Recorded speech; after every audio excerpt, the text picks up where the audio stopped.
আমার পুরা লাইফে যে কোনো টিচার আমাকে যখন কোনো একটা সাবজেক্ট উইক বলছে, আমি সেই ব্যাপারটা তাকে ভুল প্রমাণ করে দেখাইছি। আমাদেরকে একটা জিনিস বুঝতে হবে যে আমি পারি না, একজন মানুষ পারে না এমন কোনো কাজ নাই। এই জিনিস কিন্তু বিলিভ করো। লাইফে কত হাজার হাজার সাকসেসফুল মানুষের জীবনী পড়ছো, মানুষ পারে না এমন কোনো কাজ নাই। তুমি অ্যাজ এ স্টুডেন্ট কোনো একটা সাবজেক্ট পারো না, এটা কখনো হইতে পারে না। আমি ম্যাথে উইক, এবং এটা আমাদের ব্যাচের সবাই জানতো, বাট আমি পড়তেছি কোথায়? বাংলাদেশ প্রকৌশল বিশ্ববিদ্যালয়, অর্থাৎ যেখানে সব ম্যাথের মাথাগুলা পড়ে। তাদের সাথে কম্পিট করে যখন এরকম একটা বিশ্ববিদ্যালয়ে আমি জায়গা করে নিলাম, তখন যে টিচাররা আমাকে বললো যে এই ছেলেটা ম্যাথ পারতো না, তাদের কিন্তু উত্তরটা দেওয়া হইলো। যখন আমাকে বায়োলজির কোনো একটা চ্যাপ্টার নিয়ে অপমান করা হয়েছিল, তখন আমি বায়োলজির ওই চ্যাপ্টার পড়ে আমার যারা ভালো স্টুডেন্ট তাদেরকে কাটায় দেখাইতাম। যখন আমাকে টিচার বললো তুমি সমতাকরণ পারো না, আমি পুরো 48 ঘন্টা একটা পুরো খাতা জুড়ে সমতাকরণ করলাম।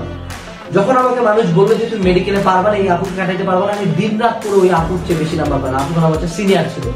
জিনিসটা বুঝতে হবে যে আমাদের মধ্যে এই স্পিরিটটা কেন নাই, যে আমি পারি না একজন বললো ওরে আমি ছাড়ে দিলাম।